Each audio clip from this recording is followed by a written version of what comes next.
እንደምን ከረማችሁ? እግዚአብሔር እናመሰግናለን። ጌታ ለዚህ ቀን ስላበቃን እግዚአብሔርን እናመሰግነዋለን። ምናልባት እያንዳንዳችን በዚህ ቀን የደረስንበት ወይም ዛሬ እዚህ የመጣንበትን ሁኔታ ስናስብ እንደ አጋጣሚ መስሎ ከታየን ወይም የሆነ ነገሮች ተስተካክለውልን ነገሮች ቀና ሆነውልን የተገኘን መስሎን ከሆነ በጣም ተሳስተናል ብዬ አስባለሁ። ምክንያቱም በእግዚአብሔር ዘንድ አጋጣሚ የሚባል ነገር የለም። እግዚአብሔር በአጋጣሚ ሳይሆን የሚሰራው እንደወደደ እንደፈቀደ ነው። ማንኛውም ነገር ቢሆን ዛሬም ይህን መልእክት ወደ እናንተ ይዤ የመጣሁት በአጋጣሚ ሳይሆን እንደ እግዚአብሔር ሐሳብ እንደ እግዚአብሔር ፈቃድ እግዚአብሔር ይህን በዚህ ቀን ይህንን መልእክት እንዳቀርብ እግዚአብሔር ወዶ ፈቅዶ ነው ብዬ አስባለሁ። ስለዚህ እግዚአብሔር ስለወደደ እግዚአብሔር ስለፈቀደ የእግዚአብሔር ሐሳብና ፈቃድ ስለሆነ ዛሬ እዚህ ተገናኝተናልና እግዚአብሔር እናመሰግናለን። ዛሬ ሁላችንም እንኳን ደህና መጣን ለማለት እወዳለሁ። እንዲሁም ደግሞ ለመጀመሪያ ጊዜም ወደዚህ የመጣችሁ ወገኖች ካላችሁ እንኳን ደህና መጣችሁ፣ እንኳን አብራችሁ እንድታመልኩ እግዚአብሔር እንኳን ረዳችሁ ለማለት እወዳለሁ። ጌታን እናመሰግናለን። እንግዲህ ዛሬ የምንካፈለውን መልእክት እዚህ ላይ ለተጠራንበት መጠራት የሚመጥን ሕይወት የሚል ርዕስ ነው ያለው የተሰጠውና ይህንን ክፍል ኤፌሶን ምዕራፍ 4 ከቁጥር 1 እስከ 3 ያለውን አብረን ሁላችንም ቆመን ለእግዚአብሔር ክብር ለቃሉ ክብር አብረን ቆመን እናነብና ወደ መልእክቱ እንሄዳለን።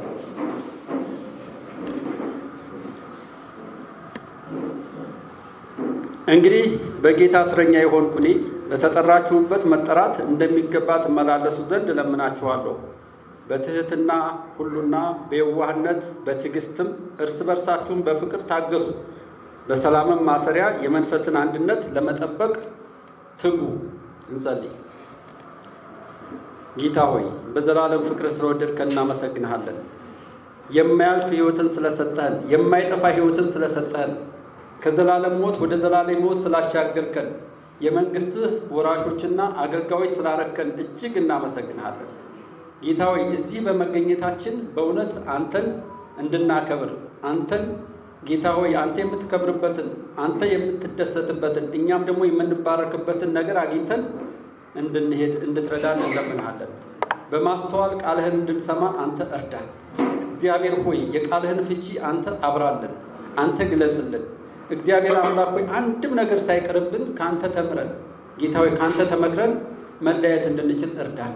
አምልኳችንን አንተ ባርክ፣ መገኘታችንን አንተ ባርክ። እያንዳንዳችንን አጽናናን፣ ምከረን፣ ገስጸን፣ ምራን፣ አቅጣጫን አሳየን። ስለ ሁሉ ስለ ሰማን እናመሰግንሃለን። በጌታ በኢየሱስ ስም አሜን።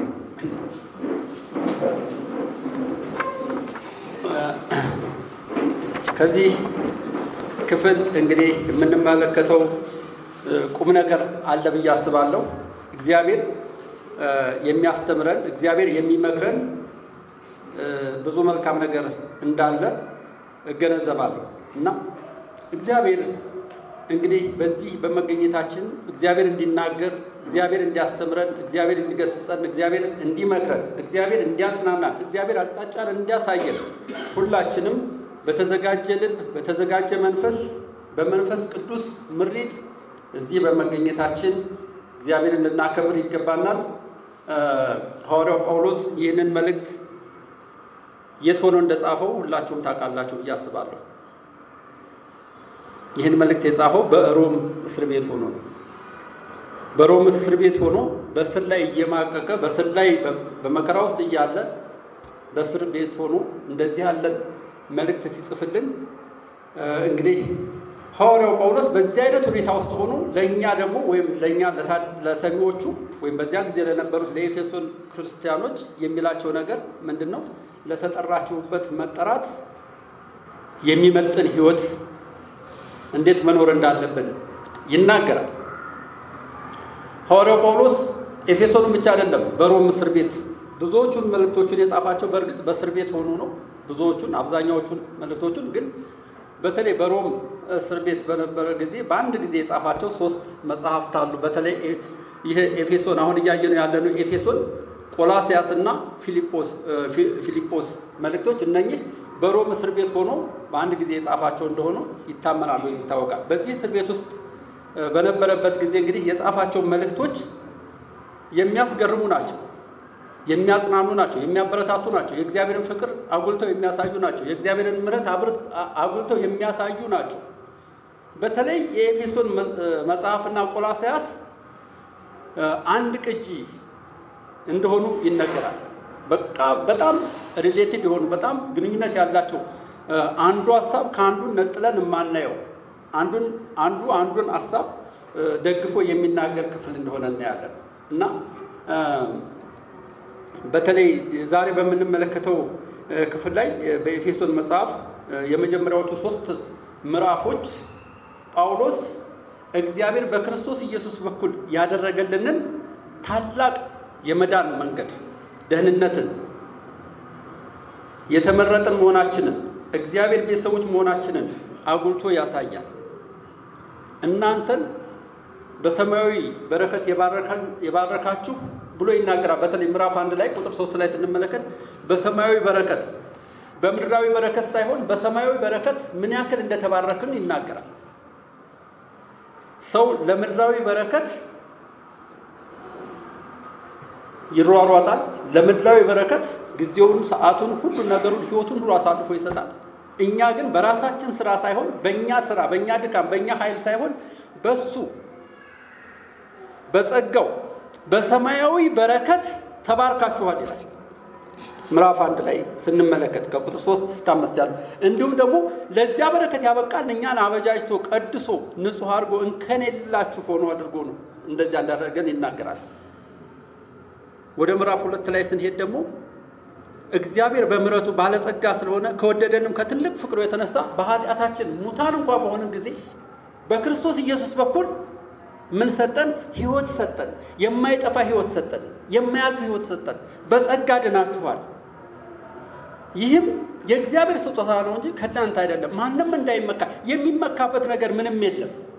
የሚታበይበት ነገር ምንም የለም። እኔ ይህንና ያን አደረግኩ የሚለው ነገር ምንም ነገር የለውም። ነገር ግን በጸጋ ድናችኋል። ከምን የተነሳ? ከእግዚአብሔር ምሕረት የተነሳ። የእግዚአብሔር ምሕረት በምሕረቱ እጅግ ባለጸጋ ስለሆነ ከወደደንም ከትልቅ ፍቅሩ የተነሳ ብሎ ይናገራል።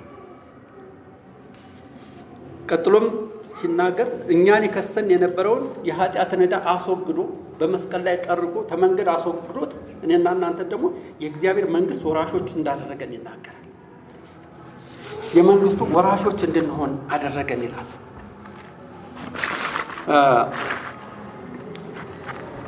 ምዕራፍ 3 ላይ ስለዚህ ምክንያት በሰማይና በምድር ያለ አባትነት ሁሉ ከሚሰየምበትም ከአብ ፊት እንበረከካለሁ፣ በመንፈስም ውስጥ ሰውነታችሁ ኃይልም እንድትጠነክሩ ክርስቶስም በልባችሁ በእምነት እንዲኖር እንደ ክብሩም ባለጸግነት መጠን ይሰጣችሁና የእናንተም ስርና መሰረት በፍቅር ይጸና ዘንድ ከቅዱሳን ሁሉ ጋር ስፋቱና እርዝመቱ ከፍታውም ጥልቀቱም ምን ያክል መሆኑን ለማስተዋል ከመታወቅም የሚያልፈውን የክርስቶስን ፍቅር ለማወቅም ትበረቱ ዘንድ እስከ እግዚአብሔርም ፍጹም ሙላት ደርሳችሁ ትሞሉ ዘንድ። የእግዚአብሔር ፍቅር አያችሁ፣ ስፋቱ፣ እርዝመቱ፣ ከፍታው ምን ያክል እንደሆነ ከመታወቅም በላይ የሆነውን ያንን ፍቅር ያንን እውነት አውቃችሁ ትበረቱ ዘንድ ይላል። ትበረቱ ዘንድ በአብ ፊት ተንበርክኬ እጸልያለሁ። ሐዋርያው ጳውሎስ ይህንን ይናገራል። ከዚህ በመቀጠል እንግዲህ በእኛ እንደሚሰራው ኃይል መጠንም ከምንለምነው ሁሉ ወይም ከምናስበውም ሁሉ ይልቅ እጅግ አብልጦ ሊያደርግ ለሚቻለው ለእርሱ በቤተ ክርስቲያን በክርስቶስ ኢየሱስም እስከ ትውልዶችም ሁሉ ከዘላለም እስከ ዘላለም ክብር ይሁን፣ አሜን። ብሎ ይናገራል። ሐዋርያው ጳውሎስ የእግዚአብሔር ፍቅር፣ የክርስቶስ ፍቅር በክርስቶስ ኢየሱስ በኩል ያለውን ፍቅር፣ ለእኛ ያለውን ፍቅር ስፋቱም ርዝመቱም ከፍታውም ተለክቶ በፍጹም የማይደረስበት እንደሆነ ይናገራል። እንግዲህ ይህንን ታውቁ ዘንድ ይላል። እንግዲህ የሚለውን ልብ በሉልኝ። ቁጥር 20 ላይ ምዕራፍ 3 ቁጥር 20 ላይ እንግዲህ በእኛ እንደሚሰራ ኃይል ይላል። በመንፈስ ቅዱስ ኃይል በእኛ እንዴት እንደሚሰራ ሐዋርያው ጳውሎስ ብዙ ነገሮችን ብዙ በረከቶችን ከተናገረ በኋላ እንግዲህ ይላል። እዚህም ምዕራፍ 4 ላይም እንግዲህ በጌታ ፍቅር የሆነው እኔም በተጠራችሁበት መጠራት እንደሚገባ ትመላለሱ ዘንድ እለምናችኋለሁ። በተጠራችሁበት መጠራት ምን አይነት ጥሪ ነው? ምን አይነት እንዴት ነው የተጠራ ነው? በተጠራችሁበት መጠራት። ይህ እንግዲህ ምን ማለት ነው? እንግዲህ ማለት ምን ማለት ነው? ሰው ዝም ብሎ እንግዲህ እንዲህ እንደዚህ ብሎ ይናገራል እንዴ? ዝም ብሎ እንግዲህ እንደዚህ ነው ነገሩ ብሎ አይናገርም። እንግዲህ እንደዚህ እንድታደርጉ ብሎ አይናገርም። ከኋላ ከመጀመሪያው ጀምሮ ደራርቦ የተናገራቸው፣ ያሰመራቸው፣ ያደራጃቸው፣ የተናገራቸው ዋና ዋና መልእክቶች፣ ዋና ዋና ሀሳቦች አሉ። ከዚያ በኋላ ነው እንግዲህ ብሎ መቀጠል የሚችለው። ሐዋርያው ጳውሎስም ያንን ያደረገው ብዙ ነገር ተናግሮ ብዙ ነገር ገልጾ ብዙ ነገር ካብራራ በኋላ የኛን የመዳናችን ኃይል ምን ያክል እንደሆነ ከተናገረ በኋላ እንግዲህ ይላል። ልብ በሉ። እንግዲህ ያንን ሁሉ ክብርና ጸጋ ከተቀበላችሁ አሁን ደግሞ በተግባር እንዴት መኖር እንዳለባችሁ ተመልከቱ ማለት ነው። ይህ ሁሉ በረከት፣ ይህ ሁሉ ነገር ከተደረገላችሁ፣ ይህ ሁሉ ነገር ከሆነላችሁ እንግዲህ ለተጠራችሁበት መጠራት እንደሚገባ ተመላለሱ።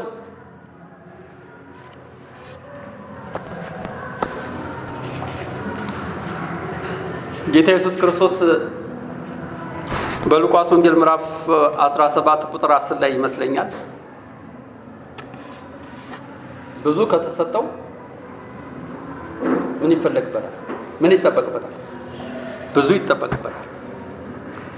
ብዙ ከተሰጠው፣ ብዙ ነገር ከተባረክን፣ ብዙ ነገር ከተደረገልን የሚጠበቅብን በጣም ብዙ ነገሮች አሉ ማለት ነው። በጣም ብዙ ነገሮች ሊኖሩን ይገባል ማለት ነው። አዎ ብዙ ነገሮች ተደርጎልናል። በእኛ ኃይል ሳይሆን፣ በእኛ ጥረት ሳይሆን፣ በእኛ ሀሳብ ሳይሆን እንደ እግዚአብሔር በጎ ፈቃድ፣ እንደሱ ሀሳብና ፈቃድ ለተጠራችሁት ለእናንተ ብሎ ይናገራል።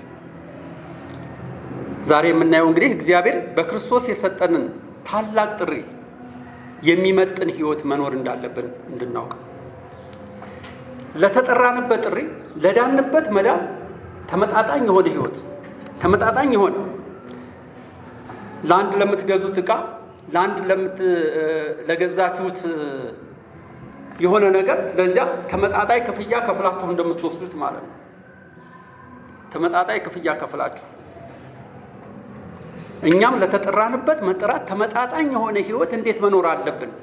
እውነትን ሳሸቅጥ፣ እውነትን በአግባብ እየኖርን እንደ እግዚአብሔር ቃል ለእውነት እየታዘዘን እንድንኖር ለተጠራችሁበት መጠራት እንደሚገባ ትመላለሱ ዘንድ እለምናችኋለሁ ይላል ሐዋርያው ጳውሎስ። እለምናችኋለሁ። ልመናን ምን አመጣው? እለምናችኋለሁ። ሐዋርያው ጳውሎስ በእስር ቤት ሆኖ እለምናችኋለሁ ሲል ለምንድን ነው? መለመን ምን አመጣው? ምክንያቱም የተባረክን እኛ፣ የተፈወስን እኛ፣ የዳንን እኛ፣ በመንግስት ውስጥ ያለን እኛ፣ ከጨለማው ብርሃን የወጣን እኛ፣ የመንግስቱ ወራሾች እኛ፣ መንግስቱን የወረስን እኛ። እሱን አይጨምርም ማለት አይደለም። እሱም ለዚህ ወንጌል ነው የታሰረው፣ ለዚህ እውነት ነው የታሰረው። ይህ ሁሉ በረከት የበራልን ሰዎች፣ ይህ ሁሉ በረከት ያገኘን ሰዎች፣ በዚህ ሁሉ በረከት የተባረክን ሰዎች እለምናችኋለሁ መባል ነበረብን እንዴ? ሐዋርያው ጳውሎስ እለምናችኋለሁ ያለበት ምክንያት ምንድን ነው? እለምናችኋለሁ ሲል እንመለከታለን። የእግዚአብሔር ጥሪ ታላቅ ነው። እኛን ከጨለማ ወደሚደነቀው ብርሃን ነው እግዚአብሔር የጠራን። ከዘላለም ሞት ወደ ዘላለም ሕይወት ነው ያሻገረን። የማይጠፋ ሕይወትን ነው የሰጠን። እናንተን ከጨለማው ወደሚደነቀው ብርሃን የጠራችሁ የእሱን በጎነት እንድትነግሩ የተመረጠ ትውልድ፣ ቅዱስ ካህን፣ ለርስቱ የተለየ ወገን ናችሁ። ወገን አልነበረንም ወገኖች፣ ዘር አልነበረንም ወገኖች። ምድራዊ ነው አይደለም ብላችሁ የሰማያዊ ዜጎች አልነበረንም፣ ወገን አልነበረንም። ነገር ግን የእግዚአብሔር ወገኖች እንድንሆን፣ የእግዚአብሔር ልጆች እንድንሆን፣ የእግዚአብሔር ምርጥ ሕዝቦች እንድንሆን ነው እግዚአብሔር ያደረገን፣ ወገን የሌለንን እኛ። ስለዚህ ከዘላለም ሞት ወደ ዘላለም ሕይወት፣ ከዘላለም ፍርድ ወደ ዘላለም ጽድቅ፣ መንግስቱ የሌለንን የመንግስቱ ወራሾች አድርጎ በመንግስቱ ውስጥ ደግሞ እንድናገለግል ያደረገልን ጌታ እሱን እንድንመስል፣ እሱን እንድናገለግል፣ ለዚያ ለተጠራንበትም እውነት ደግሞ እንደሚገባ እንድንኖር እግዚአብሔር ይፈልጋል። ስለዚህ ይሄ የህይወት ሚዛን እንደሚገባ ትመላለሱ ዘንድ እዚህ ቦታ ላይ የገባው የበኩር ጽሑፉ ወይም ግሪኩ ማለት ይቻላል ትክክለኛ ሚዛን ላይ የተቀመጠ ክብደትን ነው የሚያሳየው ቃሉ ወይም አረፍተ ነገሩ ሲተረጎም ማለት ነው። ታውቃላችሁ አይደል? ሚዛን አለ። ሚዛን ከዚህም የሚመዝን ልክ በዚያ መሰረት አንደኛው እኛ ይሄ በእግዚአብሔር የተሰጠን የጸጋ ጥሪ፣ በሌላኛው ሚዛን በኩል ደግሞ የኛ ህይወት፣ የኛ መንፈሳዊ ህይወት፣ የኛ አገልግሎት፣ የኛ አኗኗር ዘይቤያችን ለተጠራንበት እውነት የምንኖረው ህይወት እንዴት ነው የሚመዝነው? እንዴት ነው ከዚያ ጋር የተስተካከለ ሊሆን የሚችለው? ለተጠራንበት እውነት ምን አይነት ህይወት ነው እየኖርን ያለ ነው?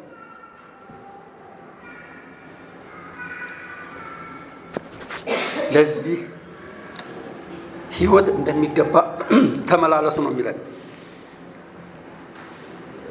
ህይወታችን ከተቀበልነው እውነት ጋር ከተቀበልነው ወንጌል ጋር እኩል የሚመዝን መሆን አለበት።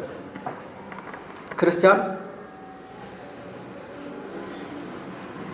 የተናገረውን የሚኖር ያመነውን የሚኖር ያመነውን የሚናገር ነው መሆን ያለበት። ኮምፕሮማይዝ እያደረገ አይደለም መኖር ያለበት። እየተመሳሰለ አይደለም መኖር ያለበት። የሚያምነውን እምነት በደንብ መናገር አለበት፣ መኖር አለበት። በእምነት የሚኖር ሰው በእምነት ነው መመላለስ ያለበት። ኢየሱስ ክርስቶስ እንደሚያድን ያመነ ክርስቲያን ያንን የሚያድነውን ጌታ መናገር ነው ያለበት፣ ያለ ፍርሃት፣ ያለ ጭንቀት፣ ያለ መታበይ። ስለዚህ ለዚህ እውነት እንደሚገባ ትኖሩ ዘንድ ይለናል። አንዳንድ ሰዎች የሚያምኑትን እምነት መናገር አይፈልጉም። ቤተ ክርስቲያን ሲመጡ ወይም ክርስቲያኖች ባሉበት ቦታ ክርስቲያን መስለው ይኖራሉ። ከዚያ ሲሄዱ ደግሞ ሌላ ህይወት ነው የሚኖሩት። አንድ የዩኒቨርሲቲ አስተማሪ እሱ የሚያስተምረው ተማሪ ከረባቱን አድርጎ ሱፉን ለብሶ በመንገድ ላይ ወንጌልን ይሰብካል እና ሲናገር በጣም ተገርሞ እሱ ነው አይደለም እሱ ነው ወይስ ሌላ ሰው እያለ እየተጠጋ ሲል በእውነትም እሱ ነው።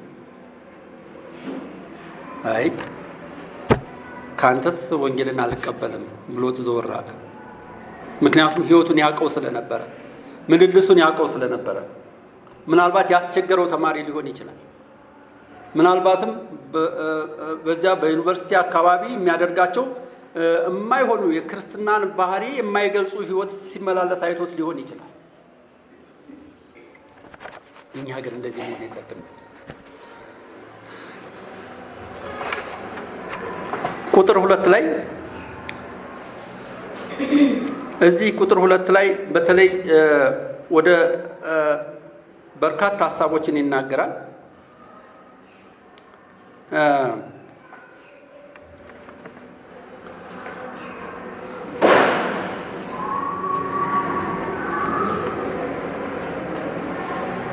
በትህትና ሁሉና በየዋህነት በትዕግስትም እርስ በርሳችሁም በፍቅር ታገሱ፣ በሰላምም ማሰሪያ የመንፈስን አንድነት ለመጠበቅ ትጉ ይላል። የመንግስቱ ዜጎች የሆንን እኔና እናንተ የእግዚአብሔር መንግስት ዜጎች፣ የዚህኛው መንግስት ዜጎች ነን ማለት አይደለም። ስለ ኢትዮጵያዊ ዜግነት አይደለም እያወራሁ ያለው፣ ስለ ሰማያዊ ዜግነት ነው እየተናገርኩ ያለው። የመንግስቱ ዜጎች ባህሪ ምን መምሰል እንዳለበት ነው።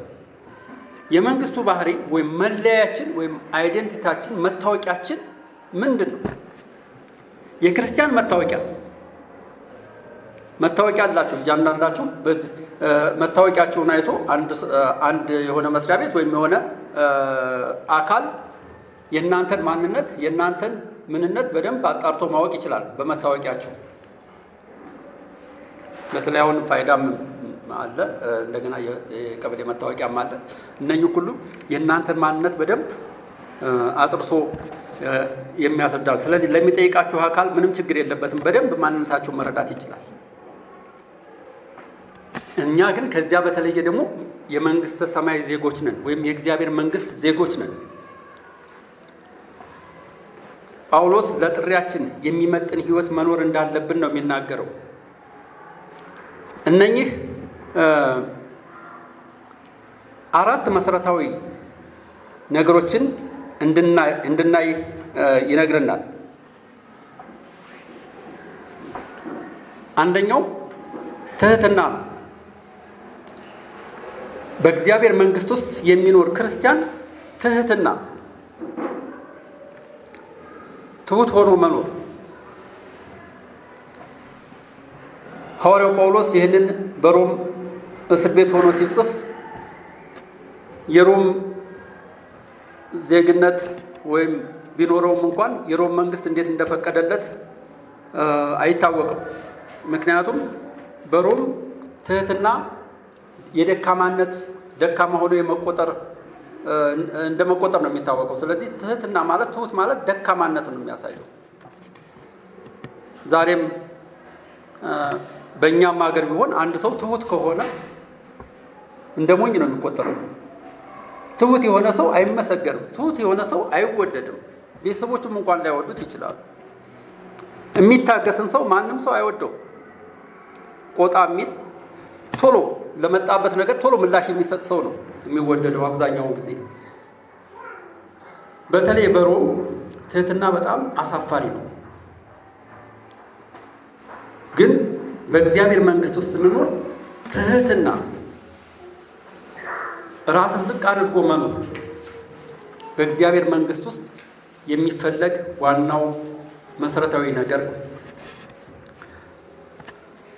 በመጽሐፍ ቅዱስ ውስጥ ትሁት ተብሎ የተነገረለት፣ ትሁት ተብሎ የተመሰከረለት፣ በእግዚአብሔር የተመሰከረለት ሰው ታውቃላችሁ? ሙሴ ይባላል። በምድር ላይ እንደሱ ያለ ትሁት ሰው የለም ተብሎለታል። እንደ ሙሴ ያለ ሰው በምድር ላይ የለም። ለምን ትሁት እንደተባለ እንግዲህ ሙሴ የጻፈውን መጽሐፍ አምስቱንም መጽሐፍ በደንብ ማገላበጥ ይጠይቃል። እግዚአብሔር ትሁት ያለበትን ምክንያት፣ ሙሴ ትሁት የሆነበት ምክንያት እግዚአብሔርን ስለሚሰማና እግዚአብሔርን ስለሚታዘዝ ለእግዚአብሔር ምላሽ ስለሚሰጥ እንደ እግዚአብሔር ፈቃድም ስለሚመላለስ ነው። እኔና እናንተ ትሁት ስንሆን የክርስቶስ ልብ ሊኖረን ይገባል። ክርስቶስን ልንለብስ ይገባናል። ትህትናን ልንለብስ ይገባናል። ፍቅርን ልንለብስ ይገባናል። እውነትን ልንታዘዝ ይገባናል። እንደ እግዚአብሔር ቃል ልንመላለስ ይገባናል። ትሁት ማለት ያለ በክርስቶስ ኢየሱስ ያለ ሐሳብ በእናንተም ውስጥ ይኖር ይላል ፊልጵስዩስ ላይ ስንመለከት። ስለዚህ ሌላውን ሰው ከኔ የተሻለ እንደሆነ ማሰብ ማለት ነው። ሌላውን ሰው ከኔ የተሻለ ነው ብለው ለዚያ ሰው የበለጠ ማሰብ፣ ያንን ሰው መውደድ፣ ለዚያ ሰው ደግሞ የፍቅር ምላሽ መስጠት፣ ያ ነው ትህትና ማለት። ወንድሜ ከኔ የተሻለ ነው ማለት ነው። ለወንድምን እኩል መውደድ። ምክንያቱም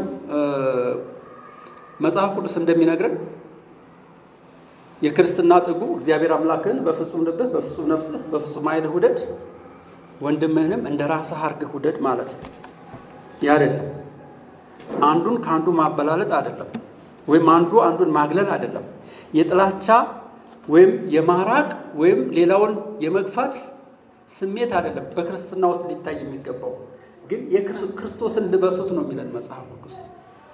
ይቅር መባባል እንዳለብንም ይናገራል። በዚሁ በቆላስያስ ላይ ሐዋርያው ጳውሎስ ቅድም እንደነገርኳችሁ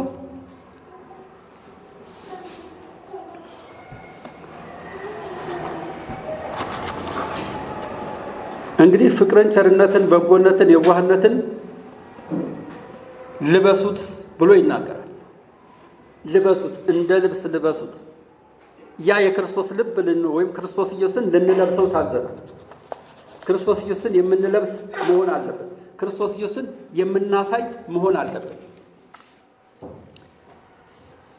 የክርስቶስ ፍቅር በእኛ ውስጥ ካልተገለጸ ወይም በእኛ ውስጥ ካልታየ ክርስትናችን እምኑ ላይ ነው? በእግዚአብሔር መንግሥት ውስጥ እንዴት እየተመላለስን ነው? በእውነት የሚመጥን ሕይወትን እየተመላለስን ነው? ክርስቶስ ኢየሱስን የሚያሳይ ሕይወት እየተመላለስን ነው? ክርስቶስ ኢየሱስ የሚገለጥብን ሰዎች ነን? እግዚአብሔር የሚከብርብን ሰዎች ነን? ወይስ ስራችንን ችላ ብለነዋል? የተጠራንበትን መጠራት ከጨለማ ወደሚደነቀው ብርሃን የተጠራን ሰዎች እኔና እናንተ የብርሃን ልጆች ነን ተብለናል። ብርሃንነቱ የሚታወቀው በምን ውስጥ ሲገኝ? በጨለማ ውስጥ ሲገኝ ነው አይደል? ጨለማ ከሌለ ብርሃን ይኑር አይኑር አይታወቅም። ለዚህ ለመራራው ዓለም፣ ለዚህ ለጨለማው ዓለም እኔና እናንተ ብርሃን ነን ነው። እንደ ብርሃን ልጆች እንመላለሳለን ወይ ብለን ራሳችንን ልንጠይቅ ይገባናል ማለት ነው።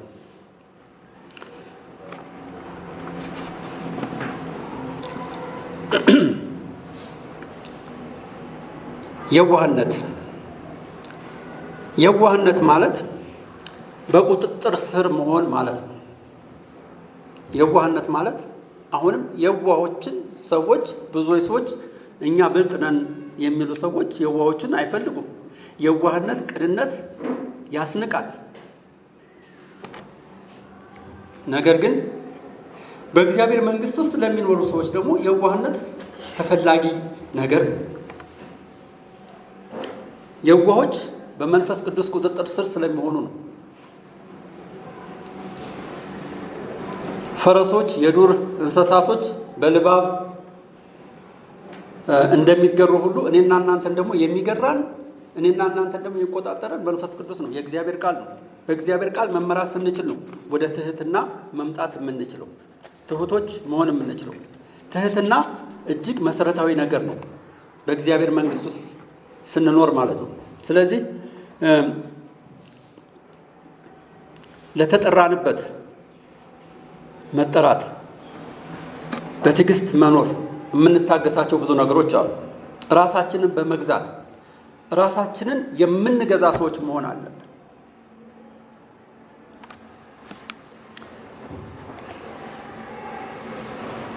መጽሐፍ ቅዱስ ምሳሌ ውስጥ እንደሚናገረው ራስን መግዛት ሀገርን ተመግዛት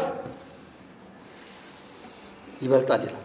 ራስን መግዛት ሀገርን ተመግዛት ይበልጣል። በጣም ከባድ ነው ማለት ነው ራስን መግዛት። ዛሬ በዓለም ላይ ሁሉ ጦርነት የሚከናወነው፣ በዓለም ላይ ሁሉ ይህ ሁሉ ነውጥ የሚሆነው ሰዎች ራሳቸውን ስለማይገዙ ነው። አስተውላችኋል? ሰዎች እኮ ራሳቸውን ስላልገዙ ነው። ራሳቸውን ቢገዙ ኖሮ ይህ ሁሉ ጦርነት፣ ይህ ሁሉ ረሃብ፣ ይህ ሁሉ ነገር በዓለም ላይ እንደዚህ ባልተንሰራፋም ነበር። እንደውም አንዳንድ ሰዎች ሲናገሩ ትልቁ ስልጣን በዓለም ላይ ካለው ሁሉ ስልጣን ከፍተኛው ስልጣን ራስን መግዛት ነው ይላሉ። ራስን መግዛት ነው ይላሉ ትልቁ ስልጣን። እኔና እናንተ እንድንቆጣ ሳይሆን ትዕግስት ወይም ፔሽንስ እንዲኖረን ነው እግዚአብሔር የሚፈልገው። መከራን፣ ፈተናን፣ ሌሎችን ነገሮች ሁሉ መቋቋም የምንችለው ሌላውንም ሰው ሁሉ እንኳን መታገስ የምንችለው ይሄ ትዕግስት ሲኖረን ነው። አንዳችን ሌላውን ማፍቀር ስንችል ነው። ቸርነትን፣ ትህትናን፣ የዋህነትን፣ ትዕግስትን ልበሱት እንደሚለን እንደዚህ የእግዚአብሔርን ፍቅር፣ የእግዚአብሔርን እውነት እነኚህን ደግሞ የተዘረዘሩትን ነገሮች ሁሉ እንድንለብሳቸው በእኛ ውስጥ እንዲኖር የክርስቶስ ልብ እንዲኖረን እግዚአብሔር ይፈልጋል። መታገስ ከሌለ በቤተ ክርስቲያንም ሆነ በዓለም ዙሪያም ሁሉ ትልቅ ነውጥ ቅድም እንደነገርኳችሁ እግዚአብሔር የማይታይበት እግዚአብሔር የማይገለጽበት ስራ እየተሰራ ያለው ሰዎች ራሳቸውን ስለማይገዙ ትዕግስት ስለሌለ ነው። ትህትና ስለሌለ ነው። እርስ በርስ መቀባበል ስለሌለ ነው። እንደውም ክርስትና ትልቅ ፈተና ውስጥ ቻሌንጅ ውስጥ እየገባ ነው ያለው። በጣም አስፈሪ ነው። በጣም ችግር ላይ ነው ያለው ወገኖች፣ ልንገራችሁ፣ በጣም ከባድ ነው። ጠዋት በነበረን ጸሎት ላይ እንደው ወደፊት እንዴት እንደምንኖር እንዴት ወንጌልን ሰው እንደሚሰማ አሳሳቢ ሆኖብን እየጸለይን ነበር። ሰዎች እንዴት ነው ወንጌልን መስማት የሚችሉት? ምክንያቱም የክርስትና ህይወት እየተኖረ አይደለም። ሰዎች ህይወታቸው ለተጠሩበት መጠራት የሚመጥን ህይወት እየኖሩ አይደለም። በክርስቶስ የዳንበትን ህይወት የሚገልጽ ህይወት አይደለም። ድሮ በተሳፈርኩበት መኪና ውስጥ ጎኔ ሰው ቁጭ ካለ ክርስቲያን መሆኑና ክርስቲያን አለመሆኑን መለየት ይቻል ነበር፣ ማወቅ ይቻል ነበር። ዛሬ ማን ይሁን ምንም አይታወቅም። በንግግራችንም እንኳን ክርስቶስ ኢየሱስን እየገለጥን አይደለም። በኑሯችንም ክርስቶስ ኢየሱስን የሚገልጽ ህይወት የለንም። በጣም አስፈሪ ነው። በጣም አስቸጋሪ ነው። ስለዚህ ለተጠራንበት መጠራት እንደሚገባ እንድንኖር እግዚአብሔር ይነግረናል። እርስ በርስ በፍቅር መታገዝ፣ አንዱ ለአንዱ የሚገባውን ፍቅር መስጠት። ለነገሩ ከየት እናመጣዋለን? አንድ ሰው እንደተናገሩት ለሌላው ልንሰጠው የሚገባንን ልባችንን እኛው ራሳችን በልተን ጨርሰነዋል አለ ስቲፈን ኮንፌ የሚባል አንድ ሰው። ለሌላው እንድንሰጥ ልባችንን ለሌላው እንድንሰጥ ፍቅራችንን ለሌላው እንድናካፍል ነበር የተሰጠን። ነገር ግን እኛው በልተን ጨርሰነዋል። ከየት እናምጣው? ሌላው የምንሰጠው ነገር ከየት አምጥተን እንሰጣለን? ሌላውን የምንወድበት ምንም ነገር የለንም። እኔነት ብቻ ነው ያጠቃል። በእኔነት ውስጥ የታሰርን የተሸበብነን እኔ የሚል ብቻ ለራስ ስልጣን ቢሆን እኔ መታወቅ፣ እኔነትን መግለጽ፣ ክብርን መፈለግ፣ ለእግዚአብሔር ክብር ግን መኖር እጅግ አቅቶናል። ቁጥር 3 ላይ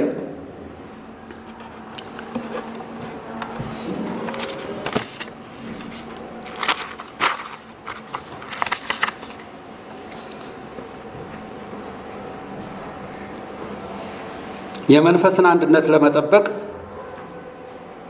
ትጉ ይላል። ምንድን ነው ይህ የመንፈስ አንድነት? በሰላም ማሰሪያ የመንፈስን አንድነት ለመጠበቅ ትጉ። የመንፈስ አንድነት ወይም ሰላም የተፈጠረልን በክርስቶስ ኢየሱስ ነው። ሮሜ ላይ እንደምናየው በክርስቶስ ሞትና ትንሣኤ ደህንነትን አግኝተናል። የዘላለምን መንግስት ወርሰናል። የመንግስቱ ወራሾች የሆንን እኛ ይህንን የሰላም አንድነት የምንጠብቅበትን መንፈስ ከሱ ተሰጥቶናል። ስለዚህ ይህንን የተሰጠን ሰዎች በመንፈስ ቅዱስ ቁጥጥር ስር የሆነን ሰዎች የመንፈስን አንድነት ለመጠበቅ የምንችለው እንድንጠብቅ ሳይሆን እንድንፈጥር ሳይሆን የተፈጠረውን ያንን ሰላም በክርስቶስ ኢየሱስ የተሰጠንን ሰላም እንድንጠብቅ ነው። መንፈስ ቅዱስ የተቆጣጠረን የእግዚአብሔር ቃል የበራልን እንደ እግዚአብሔር ፈቃድ የምንኖር ራሳችን ለእግዚአብሔር እውነትና ለእግዚአብሔር ሐሳብ የሰጠን ሰዎች ስሜታችንና ፈቃዳችንን ሁሉ በእግዚአብሔር ሐሳብና ፈቃድ ቁጥጥር ስር እንዲሆን የምንፈልግ ሰዎች በመንፈስ ቅዱስ ቁጥጥር ስር መሆን እንችላለን። መንፈስ የሰጠን ያንን ሰላም መጠበቅ እንችላለን። በመካከላችን ሰላም እንዲኖር ለአገልግሎታችን ውጤታማ የሆነ ህይወትን መኖር እንድንችል እግዚአብሔር ይህንን እንድናደርግ ይፈልጋል። ስለዚህ አንድነትን የምንፈጥረው ሳይሆን የምንጠብቀው ነው። በክርስቶስ ኢየሱስ የተፈጠረ ስለሆነ የኛ ድርሻ በመንፈስ ቅዱስ በክርስቶስ ሞትና ትንሣኤ የተሰጠንን ያንን ሰላም እንድንጠብቅ ነው፣ እንድንፈጥር አይደለም። የተፈጠረውን ሰላም ክርስቶስ ኢየሱስ በሞትና በትንሣኤው ከእግዚአብሔር ጋር አስታርቆናል፣ ከሰዎች ጋር አስታርቆናል። እርስ በርስ በፍቅር እንድንኖር ነው፣ በዚያ እንድንተጋ ነው። በዚህ ትጋት ውስጥ ስንሆን ደግሞ እንዳይበላሽ ማድረግ አለብን። እንዳይበላሽ ማድረግ አለብን። ይሄ የሰጠን ፍቅር፣ ይሄ የሰጠን እውነት እንዳይበላሽ የመጠበቅ ኃላፊነት አለብን። ጠብቁ ነውና የሚለን፣ ትጉ ነው የሚለን። መትጋትን እንዴት ነው የምናየው? ትጉ ሲለን በትጋት ውስጥ ገንዘብን ማፍሰስ ሊኖር ይችላል፣ ጉልበትን ማፍሰስ ሊኖር ይችላል፣ ብዙ ትጋት ብዙ ድካም ሊያስፈልግ ይችላል። በዚህ ውስጥ ሁሉ ነው ወደዚህ ወደ ተጠራንበት መጠራት መምጣት የምንችለው።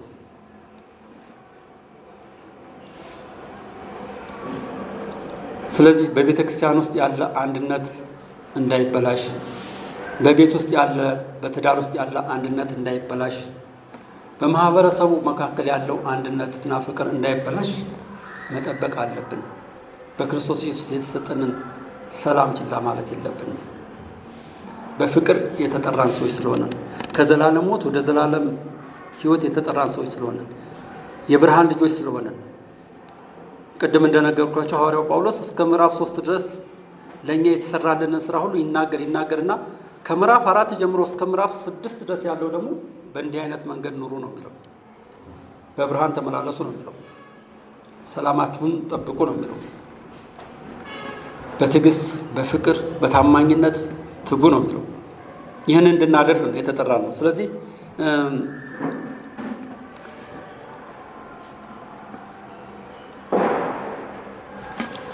እኛስ እግዚአብሔር የጠራንን ታላቅ ጥሪ አስተውለን ይሆን?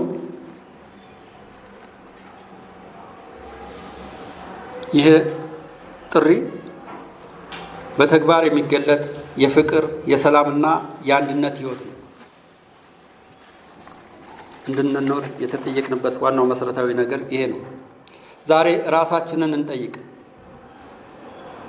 ምልልሳችን፣ ኑሯችን ከተጠራንበት ሰማያዊ ጥሪ ጋር ይጣጣማል? ከዳንበት ደህንነት ጋር የሚጣጣም ነው? ልብ በሉ ወገኖች፣ እውነቴን ነው የምነግራችሁ። ኑሯችን ይጣጣማል ወይ? ኑሯችን፣ አካሄዳችን እንደ እግዚአብሔር ቃል ነው ወይ? መጠራታችን የዘላለም ሕይወት ባለቤት መሆናችን፣ ከዘላለም ሞት ወደ ዘላለም ሕይወት መጠራታችን፣ ሰማያዊ ዜጋ መሆናችን፣ በእግዚአብሔር መንግሥት ውስጥ መሆናችን ገብቶናል ወይ? ተገባንስ? ኑሯችን ይገልጣል ወይ? የእግዚአብሔር ቤተሰቦች መሆናችንን ኑሯችን ይገልጻል ወይ? አካሄዳችን ይገልጻል ወይ? ያንን እያሳየን ነው ወይ ያለ ነው? በትህትና በየዋህነት በትዕግስት ለሰዎች ያለን አቀራረብ ምን ይመስላል? በቤተ ክርስቲያን በቤተሰብና በጓደኝነት መካከል ሰላምን የምናሰፍነን ወይስ ልዩነትን የምናመጣ? ወይስ ሌላውን የሚገፋ ነው ወይስ የሚያቀርብ? ምን አይነት ሕይወት እየኖርን ያለ ነው? የመንፈስ ቅዱስ ኃይል በዚህ ሕይወት እንድንመላለስ ይርዳል። ለተጠራንበት መጠራት እግዚአብሔርን የሚያከብር የእግዚአብሔርን ፈቃድ የሚያደርግ እኛን ደግሞ የሚባርክ እንደ ቃሉ ኖረን እንድናልፍ እግዚአብሔር ይርዳል። እንጸልይ።